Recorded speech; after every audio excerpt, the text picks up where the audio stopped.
하나님, 이 새벽 우리를 깨워주시고 주님과 동행함으로 한 주의 첫날을 시작하게 하시니 감사합니다. 시간의 주인이신 주님 앞에 몸과 마음을 다하여 나옵니다. 주님, 세상은 마치 짙은 안개 속에 있는 것 같습니다. 한치 앞을 내다볼 수 없는 불안한 현실 속에서 전쟁의 소문과 소식이 들리고 국제 정세와 경제의 불안이 우리의 삶을 흔듭니다. 기름값 하나, 환율 하나에도 우리의 일상이 요동칩니다. 이 모든 것이 서로 얽히고 연결되어 있어서 지구 반대편의 일이 어느새 우리 삶에 파도를 일으키고 있습니다. 하나님, 속히 전쟁이 그치게 하여 주옵소서. 고통의 자리에서 울부짖는 이들의 마음을 주께서 들으시고 피난처 되시는 주님 품 안으로 피하게 하옵소서. 평화를 만드는 자들이 일어나게 하시고 무너진 도시와 삶의 터전이 다시 회복되게 하여 주옵소서. 하나님, 오늘 아침은 자리 지키는 믿음으로 기도합니다. 아무리 시대가 요란하고 세상이 변한다 해도 주께서 맡기신 우리의 위치를, 그 자리를 끝까지 충성으로 감당하게 하옵소서. 특별히 말씀의 자리, 찬양의 자리, 예배의 자리를 지킬 때 그 자리마다 하나님의 거룩한 임재가 머물게 하여 주옵소서. 우리가 있는 예배의 이 자리가 단순한 의무와 습관이 아니라 주님 약속하신 은혜의 자리임을 알게 하여 주옵소서.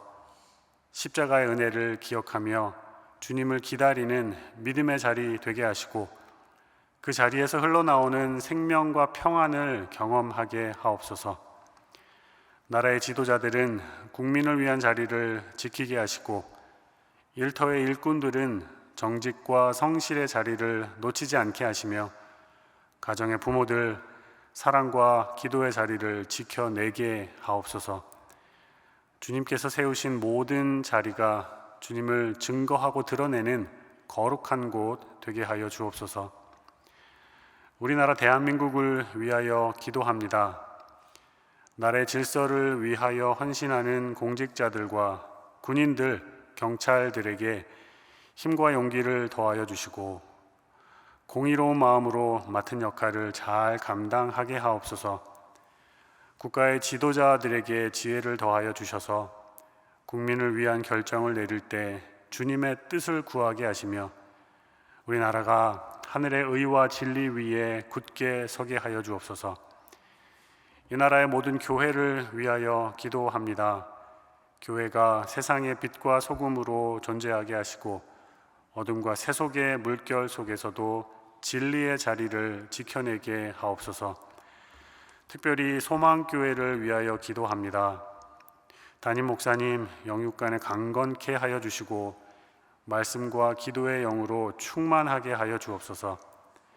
입술에서 선포되는 말씀이 성령의 능력으로 듣는 이들의 심령을 새롭게 하고 교회를 든든히 세우는 데 부족함 없게 하여 주옵소서. 목사님의 자녀와 가정 보호하시고 하루하루의 사역 속에 새 힘을 공급하여 주옵소서.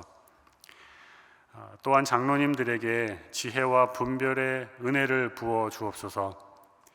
교회를 품고 기도로 섬기는 사명을 충성되게 감당할 수 있도록 인도하여 주옵소서.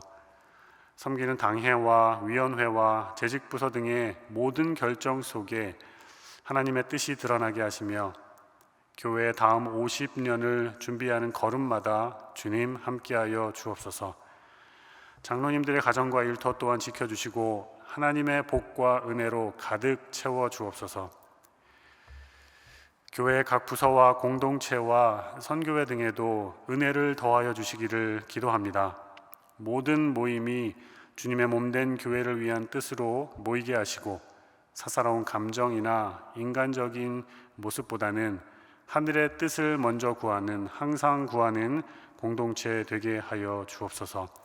교회 모든 사역의 현장마다 하늘의 은혜와 사랑과 말씀의 흥왕함이 넘치게 하여 주옵소서. 오늘 척추 수술을 받는 집사님을 위하여 기도합니다. 오랜 허리 통증과 불편함으로 고생을 많이 하셨습니다. 오늘 수술을 통하여서 허리의 모든 통증이 사라지고 자유롭게 일상생활을 영위하실 수 있도록 성령의 능력으로 함께하여 주옵소서. 집도하는 의료진 붙들어 주셔서 오차없이 정확한 수술을 진행하게 하시고 수술 받으시는 집사님에게도 마음의 안정과 담대함을 주옵소서. 함께 기도하는 가족들에게도 평안으로 함께하여 주실 줄 믿습니다. 계실염으로 어제 주일 급히 입원한 집사님을 위하여도 기도합니다. 대장에 생긴 염증과 통증을 주님의 손으로 어루만져 주옵소서.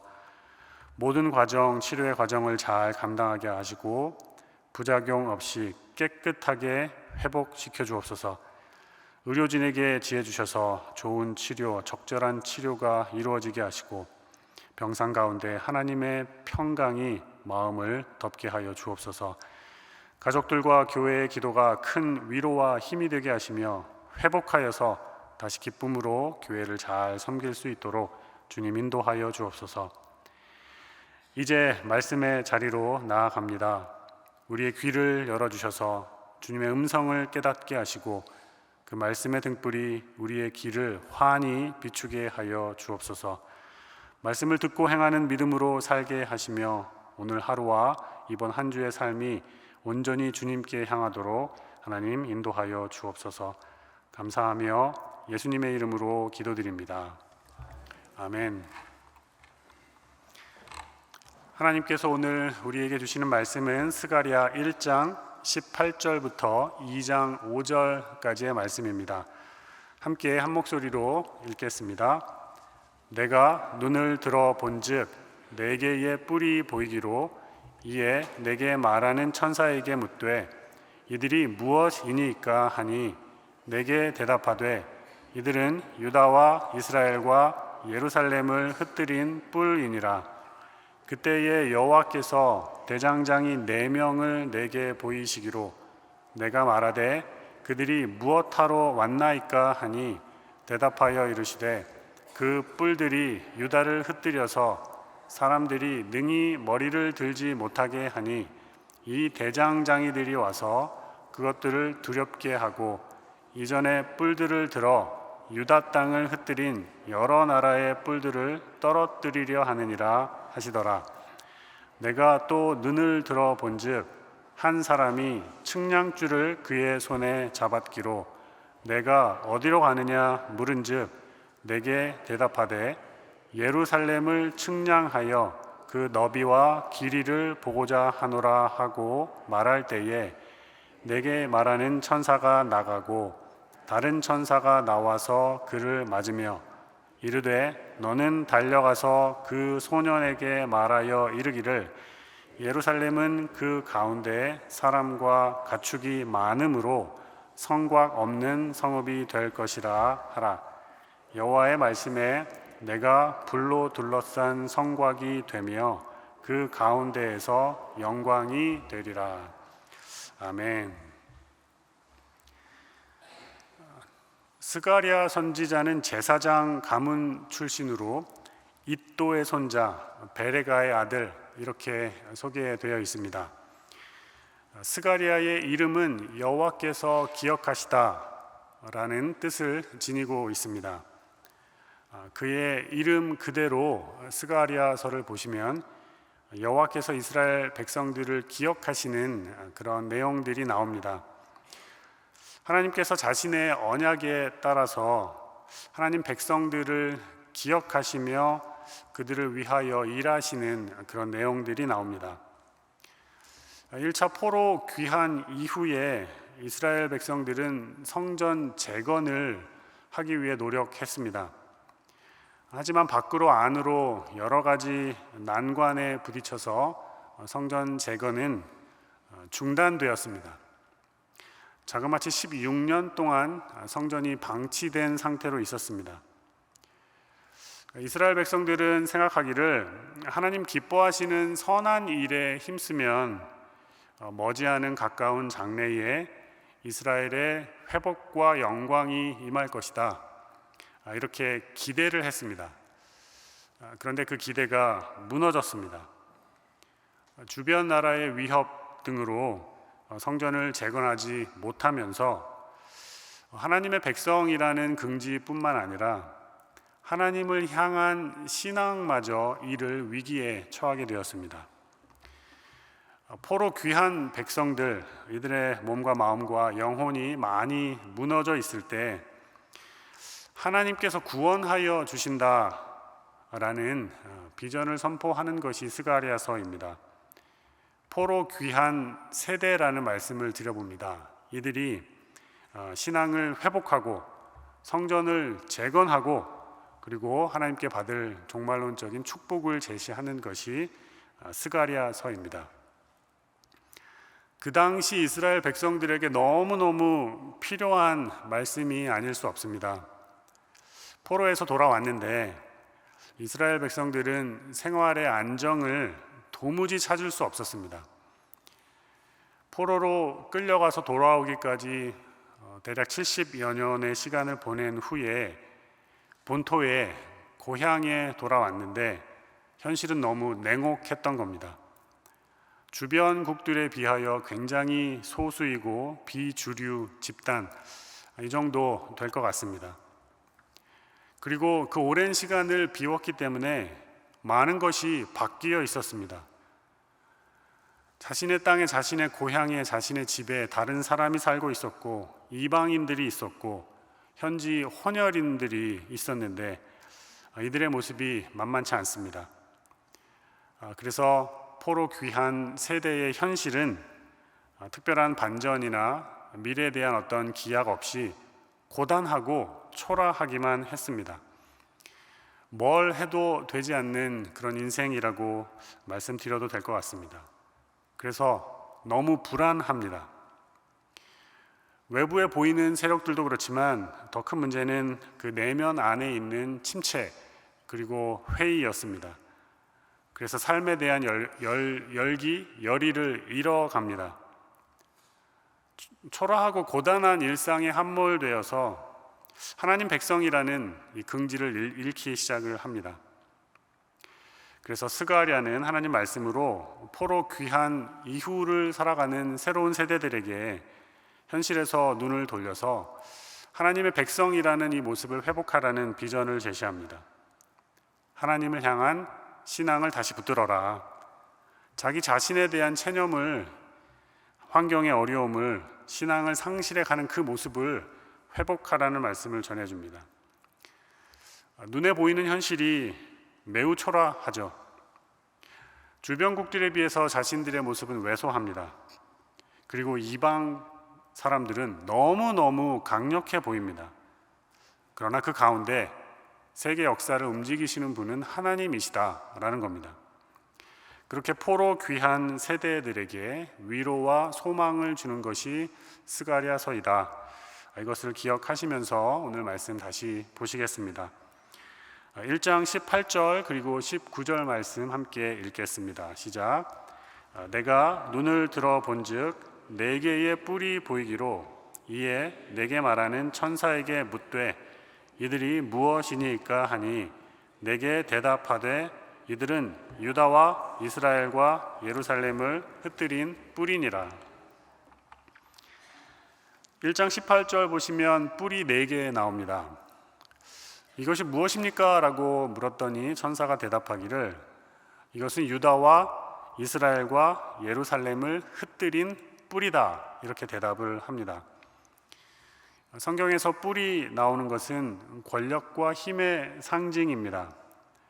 그래서 자연스럽게 스가랴서에 나오는 이 4개의 뿔은 이스라엘 백성들을 크게 압제했거나 위협이 되었던 고대의 열강들이지 않을까 바로 알 수 있습니다.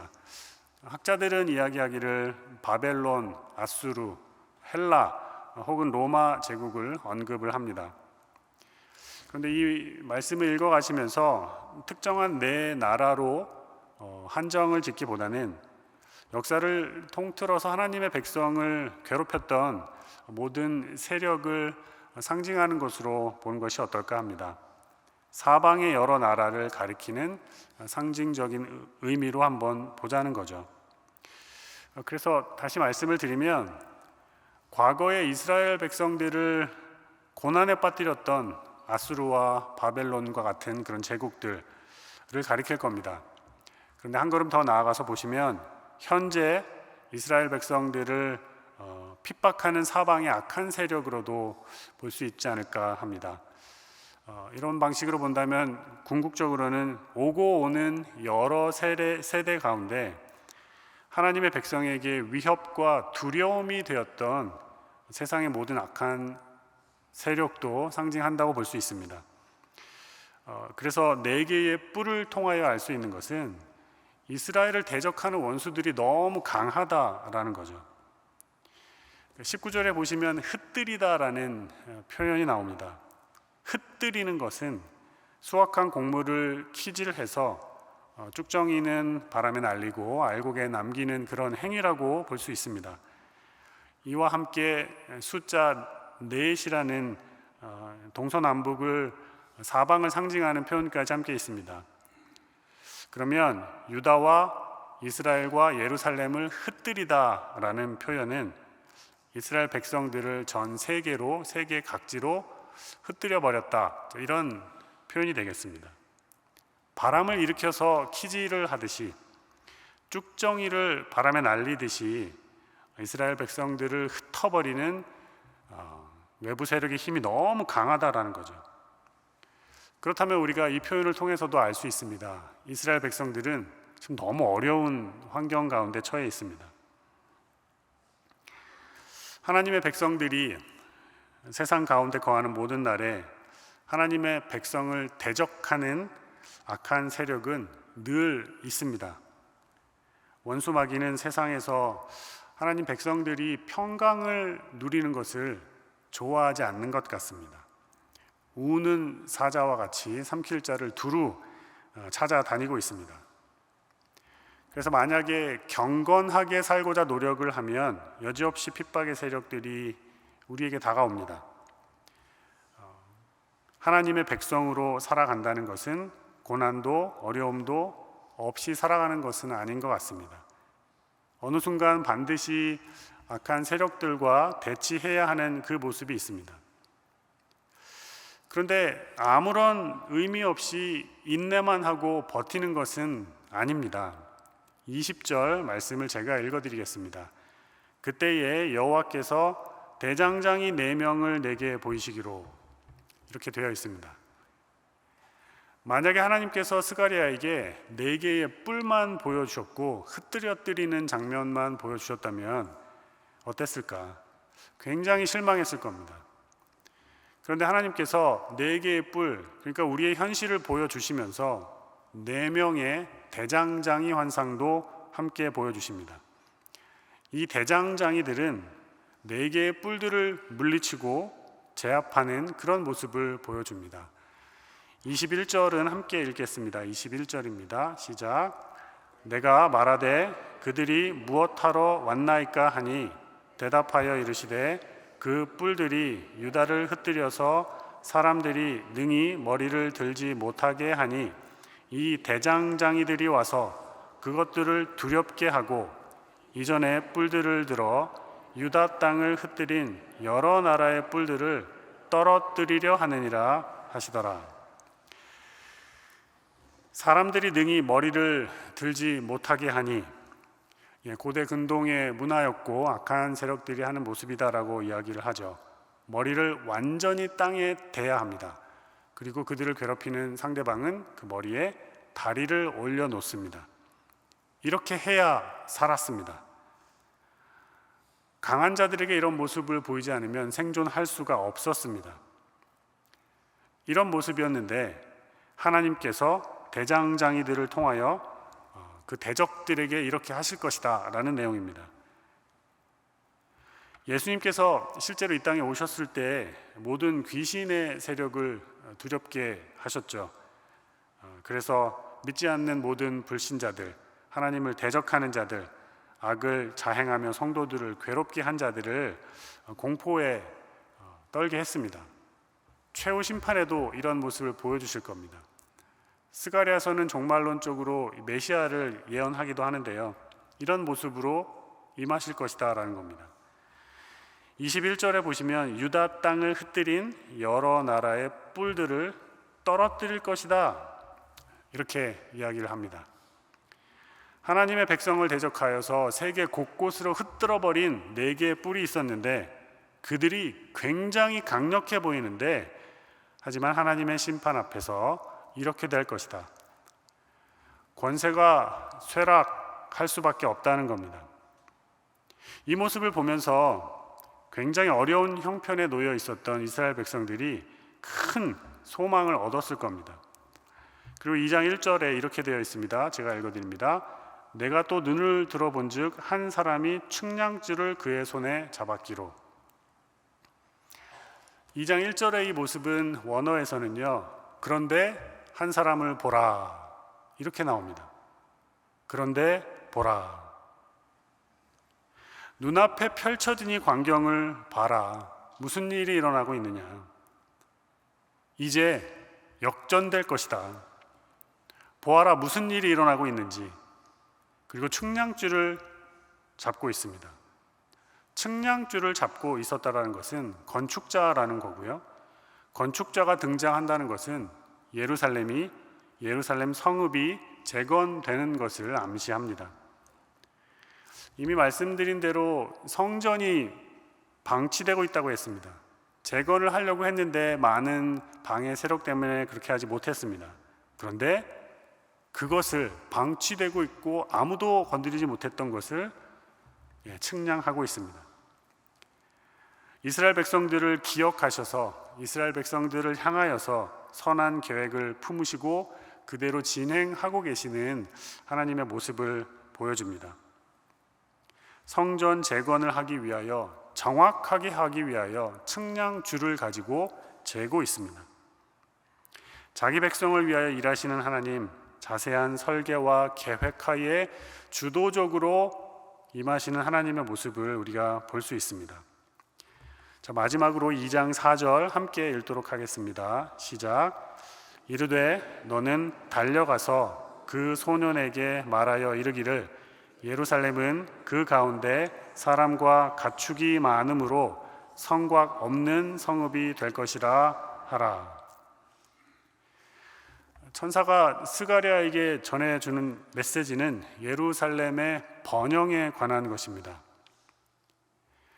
바벨론에 의하여서 파멸당한 이후에 사람들이 사라지고 포로로 잡혀가고 가축이 보이지 않고 사실상 죽음과 폐허의 도시였는데 활기를 띠게 될 것이다라는 거죠. 예루살렘으로 포로들이 돌아왔지만 완벽하게 과거의 영광을 회복하지 못했습니다. 자, 이러한 때에 하나님께서는 장차 예루살렘 성읍에 사람과 가축이 헤아릴 수 없이 많아질 것이다 선언해 주시는 겁니다. 성곽 없는 성읍이 될 것이라, 얼핏 보면 안 좋은 소리가 아닌가 싶은데요, 예루살렘이 보호를 받지 못한다는 뜻이 아니라 그 규모가 너무 크기 때문에 성곽이 필요 없다라는 그런 의미일 겁니다.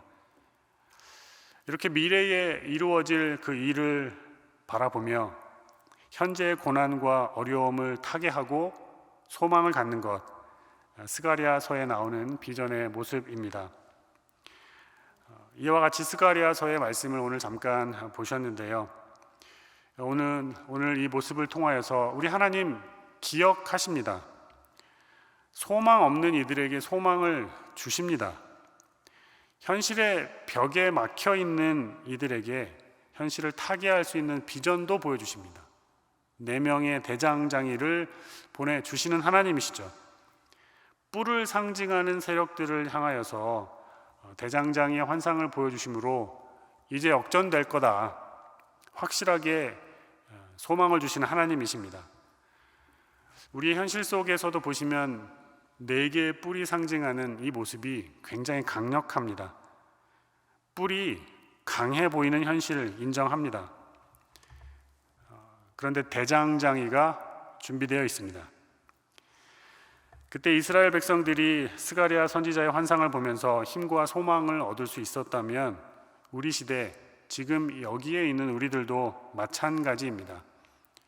혹시라도 현실에 너무 염려와 걱정 가운데 계신다면 뿔이 굉장히 강해 보이지만 대장장이를 예비하고 계신 우리를 기억해 주시는 하나님 바라보실 수 있기를 바랍니다. 우리가 살아가는 현실 가운데 여전히 일하시는 하나님이십니다. 영광스러운 모습으로 임하여 주실 겁니다. 우리가 있는 곳이 어디든지 측량줄을 들고서 우리 있는 곳에 임하여 주실 것을 믿습니다. 하나님의 개입하심이 있을 것이니, 그러면 하나님의 백성으로 산다는 것이 무엇인지, 그 기본이 무엇인지 묵상하시고 하나님 앞으로 나아가실 수 있는 오늘 하루 그리고 이번 주 한 주간 되시기를 바랍니다. 함께 기도하겠습니다. 하늘에 계신 우리 아버지, 아버지의 이름을 거룩하게 하시며 아버지의 나라가 오게 하시며 아버지의 뜻이 하늘에서와 같이 땅에서도 이루어지게 하소서. 오늘 우리에게 일용할 양식을 주시고 우리가 우리에게 잘못한 사람을 용서하여 준 것 같이 우리 죄를 용서하여 주시고 우리를 시험에 빠지지 않게 하시고 악에서 구하소서. 나라와 권능과 영광이 영원히 아버지의 것입니다. 아멘.